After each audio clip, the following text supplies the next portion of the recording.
Perhatikan tabel berikut yang saya tampilkan. Di sebelah kanan, paling kanan itu terdapat kolom untuk domir. Domir yang 14 atau kata ganti dalam bahasa Indonesianya.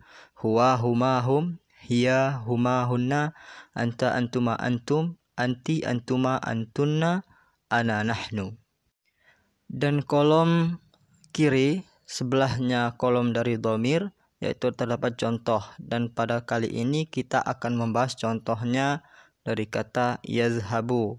Bagaimana fi'il mudhari itu kalau kita bentuk, apakah yang dirubah itu di awalnya kah atau di belakangnya kah, dan bagaimana perubahan-perubahan itu. Lebih detailnya kita bahas berikut ini. Kita akan membahas contohnya yaitu yazhabu. Huwa yadhhabu, huma yadhhabani, hum yadhhabuna, hiya tazhabu, huma tazhabani, hunna yazhabna, anta tazhabu, antuma tazhabani, antum tazhabuna, anti tazhabina, antuma tazhabani, antunna tazhabna, ana azhabu, nahnu nazhabu. Kemudian kolom sebelah kiri dari kolom contoh itu ada rumus. Nah, disinilah yang harus Ananda kuasai dan fahami bagaimana cara membentuk, merubah fi'il mudhari itu. Yang langkah pertama yakni huwa yazhabu. Huwa yazhabu itu adalah pokok. Dan kamu harus punya hafalan dari satu pangkal pokok. Contoh di sini kita menggunakan kata yazhabu. Dan fi'il mudhari, perhatikan, diawali selalu dengan 4 huruf. Alif, nun, ya, dan ta. Dan itu saya tulis di kolom rumus. Semua diawali dengan ya, ta, alif, nun. Atau kalau kita lebih singkatkan agar lebih mudah diingat, fi'il mudhari itu selalu diawali dengan huruf yang 4 dan kita rumuskan menjadi kata anita. Alif, nun, ya, ta. Itulah huruf-huruf yang selalu mengawali setiap fi'il mudhari. Huruf yang 4 tadi, yang anita tadi. Nah, kemudian untuk perubahan di belakangnya bagaimana? Perubahannya silakan perhatikan rumus. Di situ sudah saya tuliskan. Kata yazhabu. Yazhabu itu netral. Kata aslinya yang harus Ananda hafal. Nah, yazhabu itu cuman ditambah depannya aja. Asal katanya kan 3 kata. Zahaba. Kemudian ditambah ya. Ya-nya berharokat fathah menjadi yazha. Zalnya di sukun dan kemudian ba pada huruf akhirnya dijadikan dhammah. Yazhabu. Nah, yazhabu. Kemudian untuk huma itu dibentuk dari yazhabu yang dirubah, yakni kita turunkan kata yazhabu ya zal ha ba. Kemudian ba-nya diharokati dengan harokat fathah, maka menjadi yazhaba. Dari yazhabu menjadi yazhaba. Kemudian untuk belakangnya ditambahi alif sukun dan nun berharokat kasroh. Maka berubahlah ia menjadi yazhabani. Ingat, tambahan belakangnya yakni alif dan nun yang berharokat kasroh. Kemudian untuk hum tambahannya di belakangnya adalah waw yang berharokat sukun dan nun yang berharokat fathah. Kita turunkan lagi kata yazhabu, turunkan. Kemudian harokatnya masih tetap yazhabu, tinggal ditambahi waw yang berharokat sukun dan nun yang berharokat fathah. Maka berubah menjadi yazhabuna. Ketika dia huwa yazhabu saja, tidak panjang, yazhabu. Kemudian turun menjadi hum, ditambahi waw yang berharokat sukun dan nun yang berharokat fathah. Maka ba berharokat dhammah dengan dengan panjang karena ditambahi waw. Maka bacaannya menjadi yazhabuna. Untuk hiya berbeda dengan huwa. Hiya, kata awalnya, huruf awalnya yang mengawalinya yaitu huruf ta. Maka dia tazhabu. Kemudian untuk humanya untuk cewek, untuk perempuan, ditambahi alif dan nun juga, dan dia mengikuti kata sebelumnya ta, tazhabu. Tazhabu ditambahi juga seperti yang saya jelaskan di awal tadi, alif dan nun. Tazhabu diturunkan, kemudian harokat ba-nya diganti dengan harokat fathah dan ditambahi alif dan nun. Nunnya berharokat kasroh, maka menjadi tazhabani.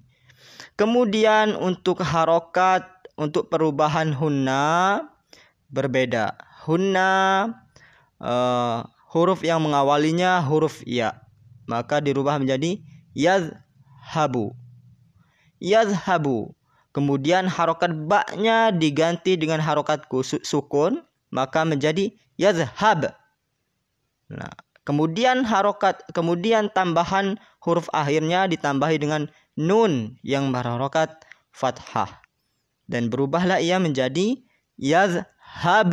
Nah, anti. Nah, kemudian berikutnya anta. Anta itu menggunakan huruf ta di depannya, dia tazhabu. Dan antumanya sama, di depannya dengan huruf ta, kemudian ditambahi belakangnya huruf alif dan nun, dan harokat ba sebelum alif dan nun itu berharokat fathah, dan dia terbentuk menjadi tazhabani. Begitu juga dengan antum. Antum diawali dengan huruf ta dan diakhiri ditambah dengan waw yang berharokat sukun dan nun yang berharokat fathah, maka berubah katanya menjadi tazhabuna. Selanjutnya anti. Anti diawali juga dengan huruf ta. Di depannya terdapat huruf ta. Tazhabu. Asal katanya tazhabu. Kemudian ba-nya diganti dengan harokat kasroh, maka menjadi tazhabi. Dan di akhirnya ditambahi dengan ya berharokat sukun dan nun yang berharokat fathah, maka berubahlah menjadi tazhabina. Untuk antumanya tetap diawali dengan huruf ta, tazhabu, 4 kata, ta zal ha ba. Kemudian ba-nya berharokat fathah, maka menjadi tazhaba. Nah, sebelum sempurna ditambahi dengan alif dan nun yang berharokat kasroh untuk menyempurnakan kalimat tersebut. Maka berubahlah dia menjadi kata tazhabani. Untuk antunna tetap diawali dengan huruf ta. Tazhabu. Ta zal ha ba. Kemudian ba-nya diharokati dengan harokat sukun, dan akhirnya ditambahi dengan nun yang berharokat fathah, maka menjadi tazhab. Nah, dan untuk ana awal katanya menggunakan huruf alif, dan di belakangnya kosong, tidak ada tambahan. Nah, hanya ditambah alif di depan saja, maka menjadilah kata yang dari yazhabu menjadi azhabu, alif saja ditambah di depannya. Kemudian nahnu hanya di depannya juga ditambah nun. Ya, dari yazhabu diganti huruf nun di depannya, maka menjadi nazhabu. Kemudian untuk kolom yang paling akhir itu adalah kolom untuk artinya. Dan untuk artinya sendiri silahkan Ananda baca, fahami. Yang paling penting dari ini adalah perubahannya ini, yakni rumusnya. Fahami rumusnya. Huwa, huma, hum diawali dengan huruf ya. Kemudian hiya, huma diawali dengan huruf ta. Kemudian hunna diawali huruf ya. Selanjutnya anta, antuma, antum, anti, antuma, antunna. Itu keenam domir itu fiilnya diawali dengan huruf ta. Nah, untuk ana diawali dengan huruf alif dan nahnu diawali dengan huruf nun. Kemudian untuk tambahannya, tambahan di belakangnya yang mendapat tambahan itu huma, hum. Huma ditambah alif dan nun di belakangnya. Hum ditambahi waw yang berharokat sukun dan nun yang berharokat fathah. Kemudian huma lagi untuk hiya ditambah alif dan nun yang berharokat kasroh. Hunna ditambahi nun yang berharokat fathah. Kemudian antuma ditambahi alif dan nun yang berharokat kasroh. Dan antum ditambahi waw dan nun yang berharokat fathah. Untuk anti ditambahi belakangnya ya dan nun, ya yang berharokat sukun dan nun yang berharokat fathah. Kemudian antumanya untuk anti ditambahi alif dan nun yang berharokat kasroh, dan antunna ditambahin nun yang berharokat fathah. Sekian pembelajaran pada kali ini. Kita tutup dengan bacaan hamdalah. Alhamdulillahirabbil alamin. Semoga Ananda semua dapat memahami dan menggunakannya dengan baik dan benar, serta faham untuk merubah kalimat-kalimat yang lainnya.